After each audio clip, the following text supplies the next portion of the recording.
Alô pessoal, tudo bem?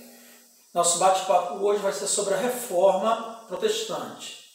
Porque nós não podemos perder de vista que quando está acontecendo a Reforma Protestante, também está acontecendo ao mesmo tempo outros movimentos que nós estamos de forma separada. O absolutismo, o renascimento cultural, a expansão marítima. Então são movimentos que acontecem ao mesmo tempo e um acaba interferindo no desenvolvimento do outro. Então a gente vai começar falando um pouco sobre o conceito, né? O que foi a Reforma Protestante? Foi um movimento religioso ocorrido na Europa no século XVI. O principal nome nesse momento é do Martinho Lutero. Tá? É na Europa, óbvio, porque é o centro do catolicismo, o centro do cristianismo católico. E ele depois acaba se espalhando pela Europa e com o processo de expansão marítima e colonização acaba chegando aqui na América, nos Estados Unidos de uma forma e na América Latina de outra forma. Então, primeiro o termo protestante, que é uma coisa que os alunos perguntam muito em sala, se protestante é a mesma coisa que evangélico. Não, são conceitos que surgem em momentos diferentes.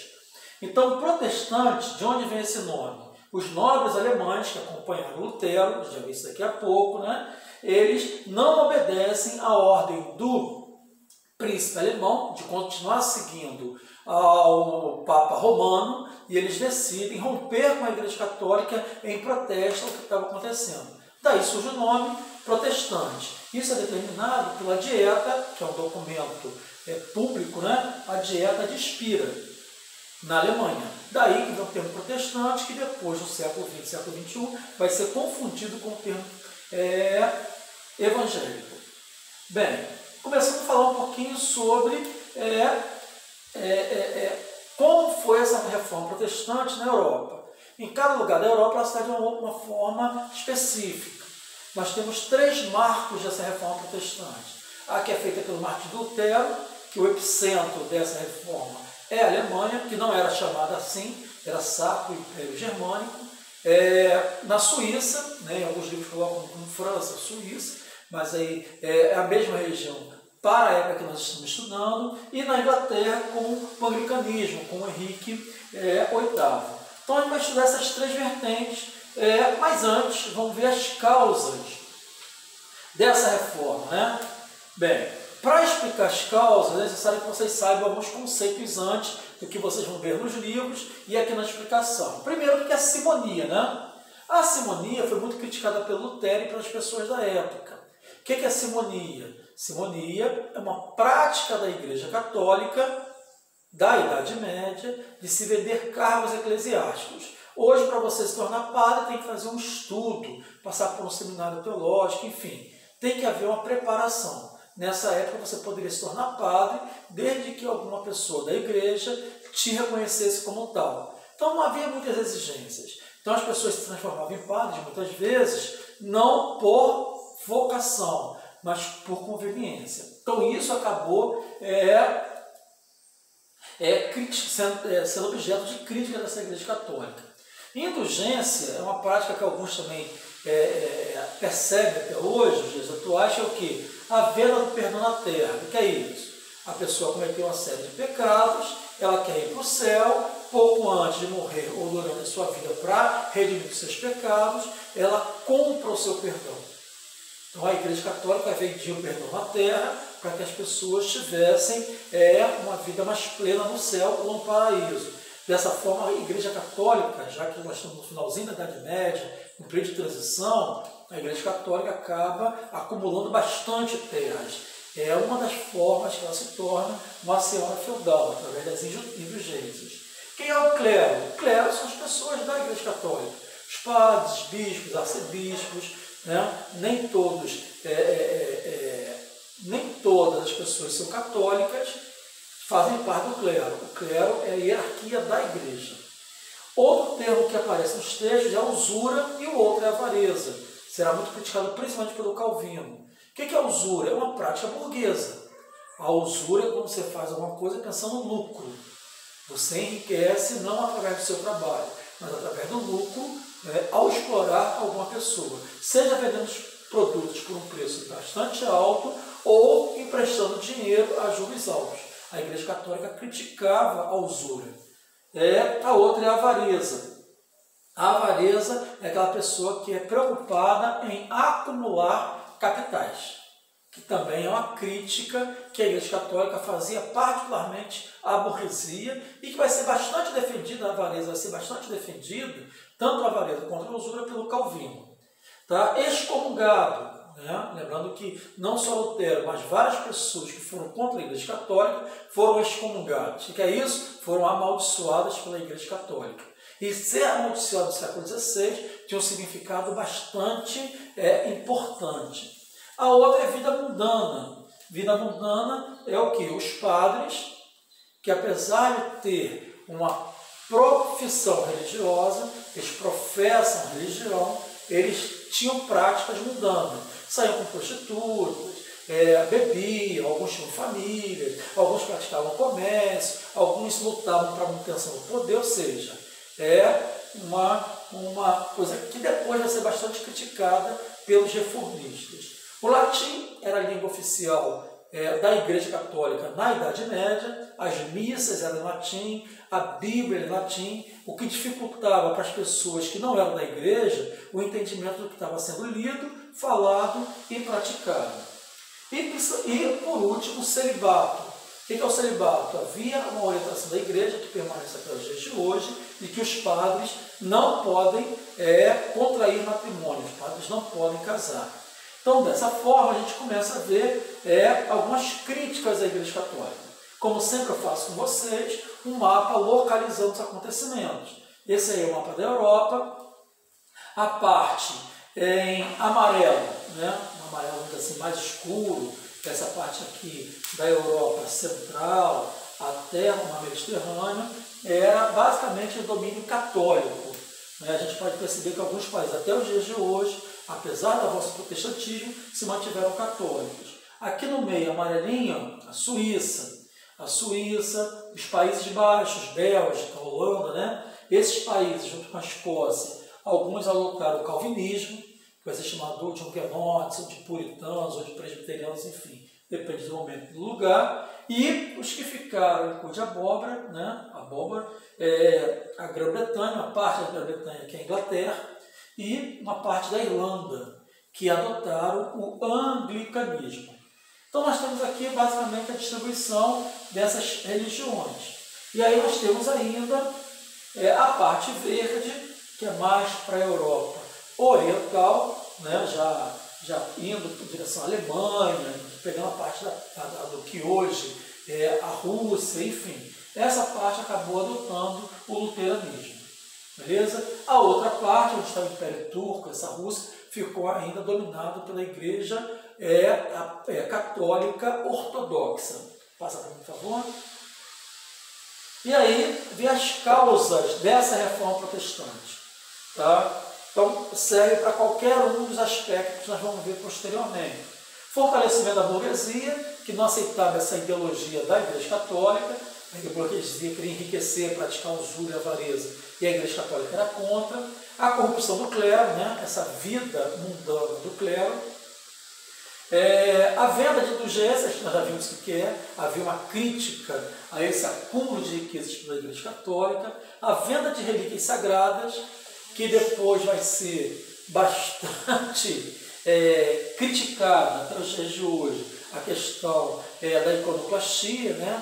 A adoração de imagens, nós já vimos isso quando nós vimos o período feudal. A venda de cargos no clero, a prática da simonia, a prática da usura, que vai ser tanto a usura quanto a avareza bastante defendida pelos burgueses, mas muito criticada pela Igreja Católica. As missas realizadas em latim de costas para a Igreja, o que afastava a população desses religiosos e do que se considerava divino. A tradução da Bíblia para as línguas nacionais vai ser fundamental isso, porque vai quebrar um pouco o domínio dessa Igreja Católica, da leitura e da interpretação da Bíblia, né? A crítica ao nicolaísmo. O que é o nicolaísmo? Nicolaísmo é a ideia de Nicolau, né? De que os padres, mesmo sendo religiosos, poderiam se casar. Então, há uma crítica em relação a isso. a defesa do celibato dos clérigos, né? Ou seja, a Igreja Católica queria que os padres permanecessem solteiros, né? Contra o matrimônio. Já os protestantes, a parte de Lutero, vão defender que os líderes religiosos podem se casar, não se dedicar exclusivamente à Igreja. Aqui é uma imagem do Lutero, né? O primeiro reformista, ou o primeiro que teve suas ideias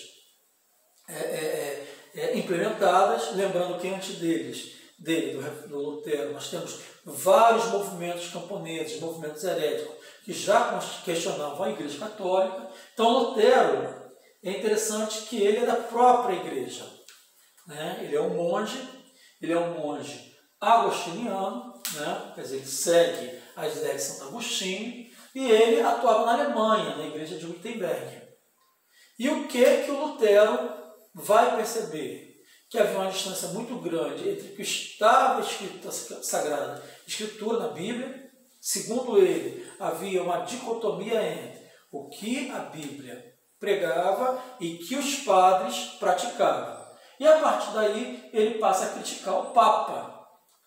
Por que ele critica o Papa? O Papa queria construir, ou ampliar, ou melhorar a Basílica de São Pedro, essa mesma que a gente conhece hoje, e para isso aumentou a prática das indulgências e os valores das indulgências, ou seja, uma prática comercial com fins religiosos.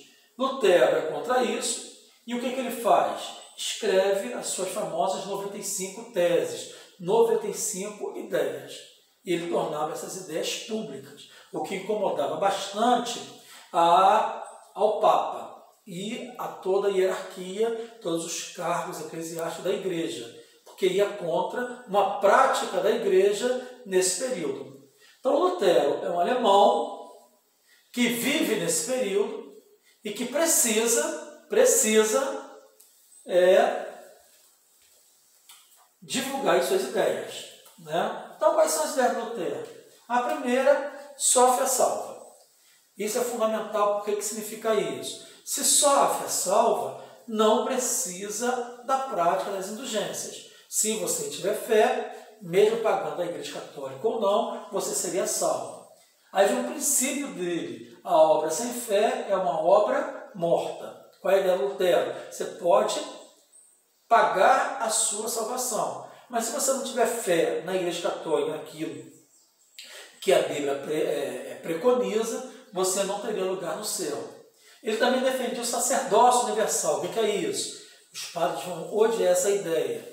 Ele achava que qualquer pessoa, não necessariamente um padre, poderia ser um líder religioso. Isso vai ser importantíssimo para os dias de hoje. Ele também acreditava na infalibilidade da Bíblia, ou seja, a Bíblia era infalível. E por ser infalível, não era a interpretação de uma pessoa que iria dizer qual é a função dessa Bíblia, ou seja, ele vai defender que a Bíblia deve ser lida e interpretada. Isso vai ser aprofundado depois pelo Lutero, interpretada individualmente e não coletivamente. A outra coisa é a eliminação dos santos e das imagens. É uma questão que existe até hoje na Igreja Católica, de que para que servem os santos, para que servem as imagens, para que servem os cultos aos santos e às imagens dentro do cristianismo. Já que os cristãos primitivos, no início dessa igreja cristã, não havia essa prática. Ele defende também o fim do celibato, ou seja, que os líderes religiosos, os padres, podem casar, lembrando que ele é um padre. Tá? Ele também defendia uma desobediência papal, ou seja, nem todas as ideias, nem todas as determinações do Papa eram para ser seguidas firmemente. Tá? A Igreja Católica defendia justamente o contrário, que o Papa seria o representante de Deus na Terra, portanto, ele é infalível. A necessidade de traduzir a Bíblia para as línguas nacionais, que eram as línguas vernáculas, como eles chamavam. Para quê? Para que as pessoas tivessem também acesso a esse conhecimento, não ficasse restrito somente à Igreja Católica. Ele faz uma crítica, de novo, ao celibato. Tá? Ele é um dos que vão defender nessa época o casamento dos padres. Aí, a Bíblia, e aqui tem uma coisa que é importantíssima. Isso aqui vai cruzar com o Renascimento. Como? A Bíblia antes era escrita à mão, só os padres escreviam. Então era o controle também dos padres. No século XVI surge a imprensa, com Gutenberg. Então, ao invés de ser copiada à mão, ela passa a ser impressa. E agora, em língua nacional, isso vai contribuir para que esse conhecimento religioso ele se espalhe. Então, é um exemplo dessa Bíblia. E aqui uma cronologia, né, dessa briga do Lutero com a Igreja Católica. Em 1517, ele publica suas teses, nós acabamos de ver algumas delas. Em 1520, ele é excomungado, quer dizer, ele é amaldiçoado pela Igreja Católica. Portanto, não pode mais exercer a sua função de padre e tem que se manter em silêncio, ele tem que fazer voto de silêncio, ele não obedece. Em 1521, um ano depois, se convoca a Dieta de Worms. Para quê? Para que ele tenha a possibilidade de pedir o perdão, né? Ou seja, para que ele se redima do que ele tinha dito, ele reafirma as suas ideias, tá? E ele é condenado à morte. Nesse sentido, ele acaba sendo protegido pelos nobres alemães. Qual é o interesse dos nobres alemães? Tem um sentido religioso, mas também tem um sentido econômico. Qual é o sentido econômico? O sentido econômico é que eles, esses nobres, tinham interesse nas terras da Igreja Católica, na região que hoje é a Alemanha. Em 1530, finalmente, é assinada a paz de Augsburgo, né? A criação da Igreja reformada da Confissão de Augsburgo, que é o nome oficial da Igreja Luterana. E o que acontece de 1530 até 1555? Os nobres alemães, os príncipes alemães, de acordo com a sua região, vai poder adotar a religião que quiser. E isso vai possibilitar que, finalmente, a Igreja luterana ela se estabeleça, entre aspas, legalmente, no território alemão. E aqui tem uma contradição do pensamento de Lutero. Ao mesmo tempo que ele defende as Sagradas Escrituras, a igualdade entre os homens, a defesa da pobreza, como se defendia o cristianismo, ele vai criticar também as revoltas camponesas.